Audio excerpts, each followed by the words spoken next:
Surprise, motherfucker! What's up? This is your friendly neighborhood Venger Satanis. This is going to be part 2. And if you submit more questions, or if I think of other things to chat about, there might be more. Maybe a part 3, 4, whatever. Before I forget, I'm going to take a page out of Pundit's book and show off my lovely wares. So this is Chult, Chartreuse Shadows. It's a massive 360-page book. So much massive, so much awesome. Whee! Yeah, it's fantastic. Just like the other 2 Chult books. Chult, and the second one, Chult, Fiche Malaise. Speaking of Pundit, there was he did a review of Joe Bittman's Lamentations of the Flame Princess book, which was book of the antitheses, and that created I don't know if I want to say a firestorm, but James Roddy took notice. Job and I had a couple things to say. A lot of people commented. And I don't know. I have a friend, kind of like Pundit, who just kind of always was, I mean, not just doing his own thing, but he wanted to live like a bohemian lifestyle, and he just wanted to, he was proud of the fact that, he lived by himself in an apartment, and, he didn't have a lot of life's responsibilities and obligations and things like that, and he wanted to read all the time and listen to music and pursue travel. He was also a magician. He wanted to pursue the occult and, Lovecraftian things. And all throughout high school, we were best friends. Then we kind of drifted apart a little bit after high school, and we still hang out. And he's kind of come back from that a little bit. I mean, he has like a full-time job or career, I guess, and he's dating a woman that has a couple kids, and so he seems from the outside, aside from his appearance, which is kind of a little borderline weird, he seems like just a normal member of society, a productive member of society, and so I see the appeal of wanting to go away from that. But at the same time, if you're like me and you want a family and you want to try to have a somewhat, normal life, you can't just always be, off traveling and, I don't know, imagining an RV, picking up, hitchhikers and girls and hanging out with, people that make LSD for a living and go to concerts and occasionally live in tents and scrounge for, food. And I mean, Pundit has a way of making money with the role-playing game stuff, and that's awesome. And we can take a joke, at least I can. I know Joe can too. We joke in inappropriate characters all the time. But I don't know. At the end of the day, I don't have anything to apologize for because I love my life and it's pretty much the way I want it. And if he loves his life and it's the way he wants it, then more power to him.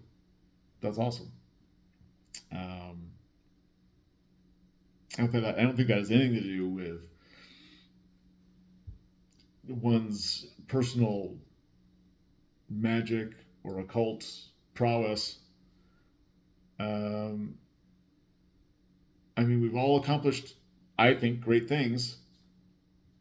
Time will tell, because magic isn't just like, you flip a light switch or something like that, and like boom, things are happening.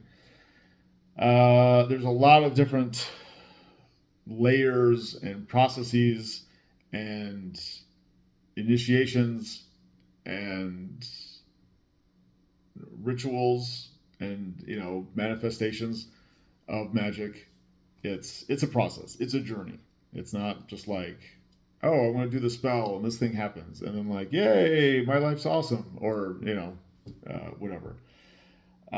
Sometimes you don't know what great things you've brought into this world or that you've manifested until like years later. Like you lay the groundwork now for the immediate future, but also the long term.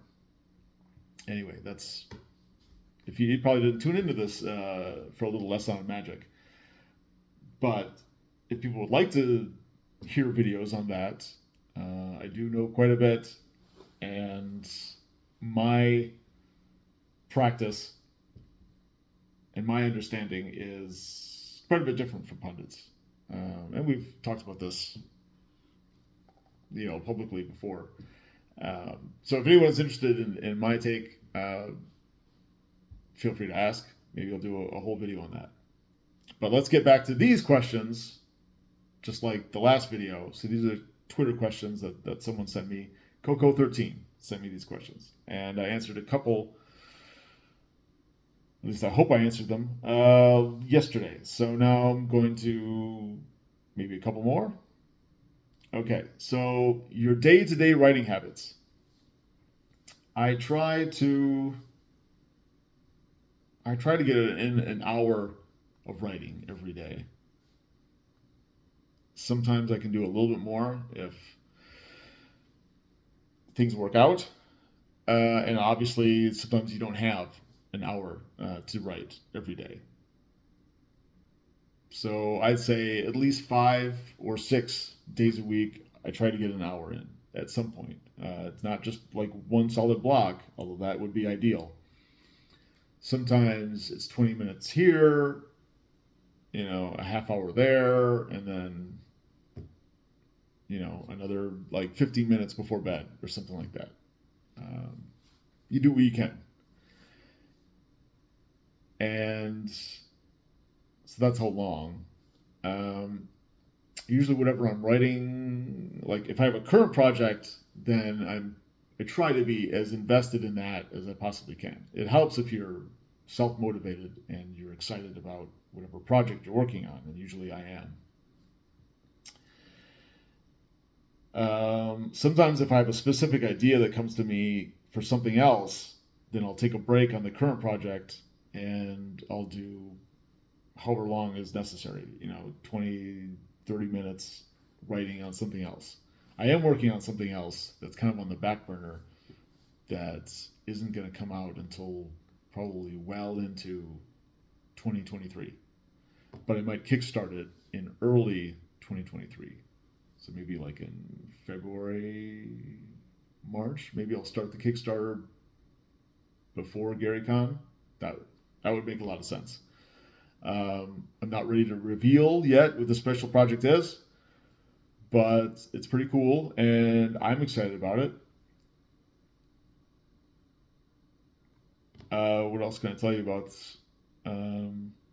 So yeah, sometimes when I'm not writing in the moment, if I'm not doing Encounter Critical 3, I'm working on this other project. It's nice to have something to take a break. Like you can still write, but you can pause on the current project to do the side project.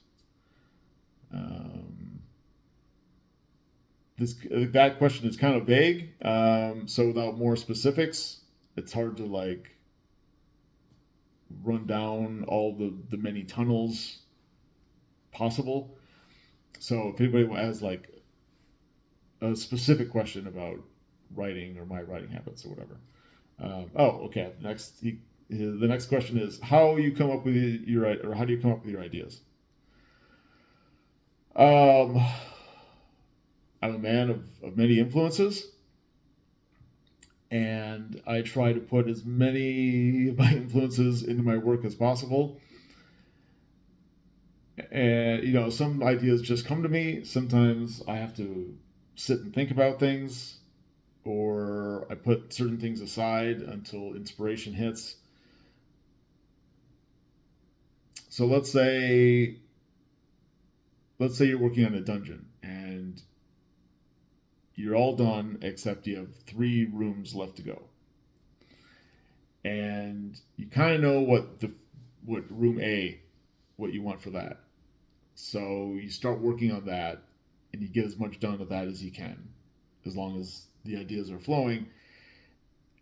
And then, but in the background, you know that you still have rooms B and C to do.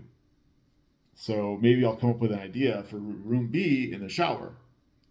And then when you get to the keyboard and you can start typing away, then you expand on that. And let's say you don't get a flash of inspiration for room C. So what do? Sometimes you just sit there at the keyboard, at the monitor, sit down in front of Word document or whatever, and you just think. And you don't do anything, you don't type. You just sit there and do nothing until you have an idea. Something that's going to work. And, you just wait it out. And if you wait, say, a half hour and nothing happens, then, well, you should feel bad that you didn't do anything in that half hour. You just kind of sat there. But at the same time, you did do something. You were trying to get your brain in motion to work. And when it comes to my brain, I would rather, it forces me to come up with something, because I don't want to just sit idly by and just like stare at a blank screen, or like stare at the ceiling or something like that. I would rather, for me to like just sit there and do nothing, it's a form of torture, I guess. And that's another thing that motivates my brain to start working, because it doesn't want to wallow in nothingness. And just myself personally, I don't want to just sit there and do nothing. That just seems like a huge waste of time. There's so many other things I could be doing that I want to do, that I have to do. And all that piles up if you don't do anything. So just sitting there not doing anything, at least for me, forces my brain to like come up with something. I'll also have, like I talked about yesterday, I'll have ideas that I text myself in my phone when I'm like doing something else.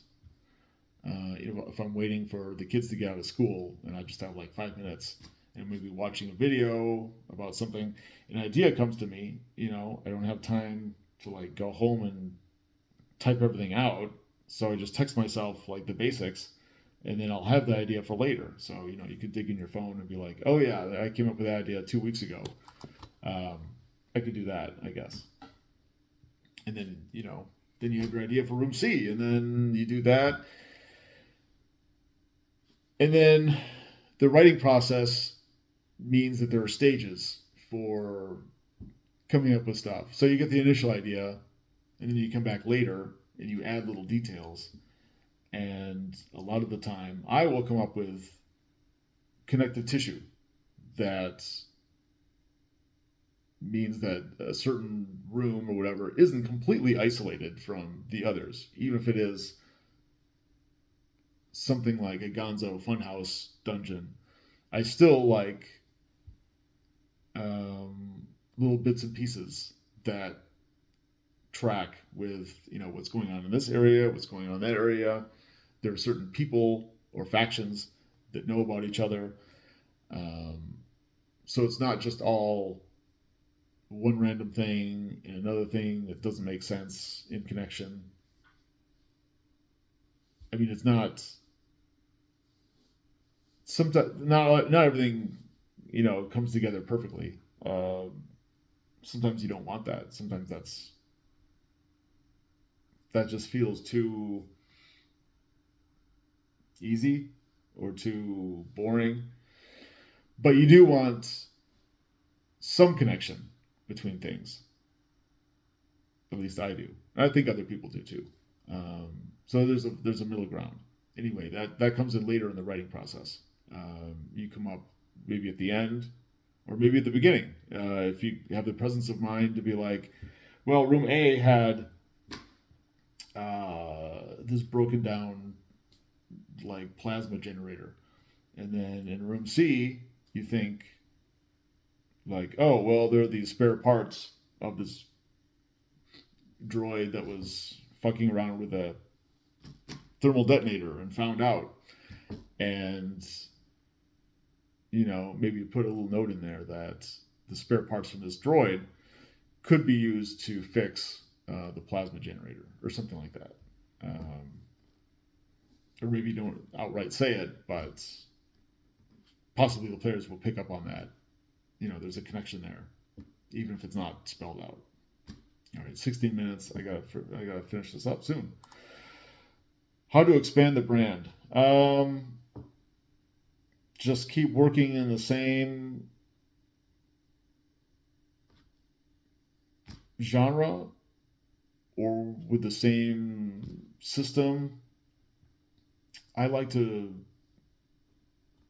branch out and I like to do different things. And that's been a lot of fun, but now I've been contracting a little bit, and I'm not like doing this over here and that over there. For a while, I was doing something for the Outer Presence, and then I was doing something for Alpha Blue, and I was doing something for one of the previous versions of Crimson Dragon Slayer, and then at the time, and then like the next month, I would be doing a like whatever, like a fucking boss PDF, and that was a lot of fun. But now I'm very invested and very focused on Chult, and that's kind of consuming everything. And so that's kind of the brand now, Chult, and that's kind of a distillation of everything that I love and that I'm working with and that I want in my products and in my games. And so I just keep writing Chult stuff. And if you keep, obviously your brand is going to suffer if you don't come up with something like, if you go 18 months between products or projects, your brand is probably going to suffer because people are going to kind of forget about it or think that you forgot about it or that it's not important to you. I mean, if you are letting a year and a half go between things, then it seems like you have forgotten about it. And it's hard to pick that back up and just run with it. So think about what you want to do. And so the thing about Chult and let's say Alpha Blue is that there's a commonality there. And that commonality allows you to create in this within that window or within that like Venn diagram thing, like where the two spheres meet. And so you can keep building on that. I don't know. That's kind of like a side thing, but come up and I've talked about this before. I've mentioned it. It's in here because I have little articles and essays and kind of like blog post type entries in my books, especially in some of the Chult books, like Chartreuse Shadows, that talk about the process of getting what you want out of your games and your writing. So I would come up with like at least 3 descriptors of what you're looking for, what you want to create, what you want to do, what you want your games to be like. and then work within those words or phrases. Like if Eldritch is one of them, then you need to keep your mind in a Lovecraftian zone, at least partly, as you're writing, and that's eventually going to be part of the brand, and that's also going to fuel your creative process when you are writing, because when you start writing and you don't have anything, it's just a blank page, blank canvas, and you don't have anything going on. Like, you could write anything at all. Just the sheer infinity of possibilities is daunting, and it's hard to hang your hat on infinity. It's hard to come up with a single idea when the possibilities are limitless. So if you narrow it down to like maybe 3 or 4 words or phrases, then that's a lot easier to work with, and then it shows you where you have to go. It gives you a roadmap creatively, and that will then be part of your brand, because people that know that you come up with eldritch content will hopefully seek you out and want more of that. With Chalt, I have 4. I have Eldritch, Gonzo, Science Fantasy, Post Apocalypse, and then other ones have come out of that people won't necessarily seek out, but I hope they appreciate that it's in there. Like the humor, the sleaze, pop culture references. That's all intertwined in my work as well. So really I have 7, but I think Chalt, and if you look just outside Chalt to other things, like not only Crimson Dragon Slayer and Alpha Blue, but Liberation of the Demon Slayer and the Islands of Purple Haunted Putrescence and several other products, they kind of fit that whole gamut. And that's because those are the things that I love, that I like to include in my games, that I like the stories that we create together to be about. So that's why I constantly keep including them. And then I find a fan base, I find people, an audience, that love those things too. Or that at least like, I don't know, maybe 5 or 6 of the 7. And hopefully those people keep coming back and wanting to see what you put out and wanting to use your stuff.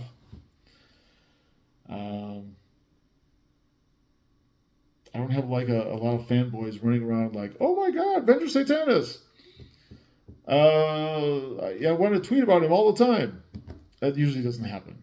But I do have a pretty solid contingent of Kickstarter backers that support me and my content, which is awesome. Every once in a while, I sell a Chult trilogy. I have people showing up for my games at conventions.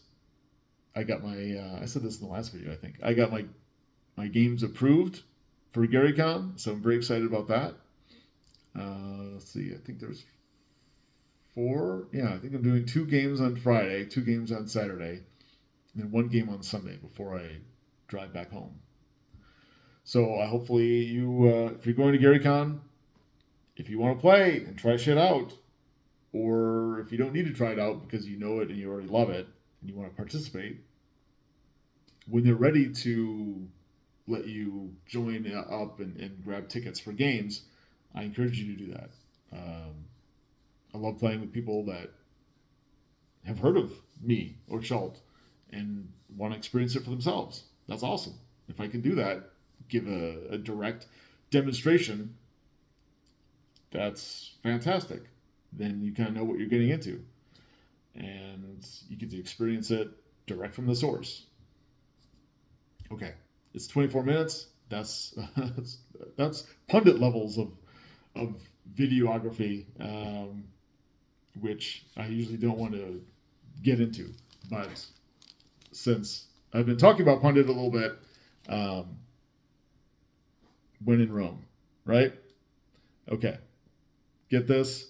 I will put a link in the description below if you want to buy the Chult books, the hardcover, fancy, limited edition, signed and numbered and personalized. I usually draw little, I don't know, tentacles or Cthulhu or weird sigil or I don't know, something. Yeah, description below. There will be a link to my blog, give you information on purchasing one or more Chult books. I hope you do. That's it. All right. Have a good one. And if you haven't already voted, yeah, you should do that.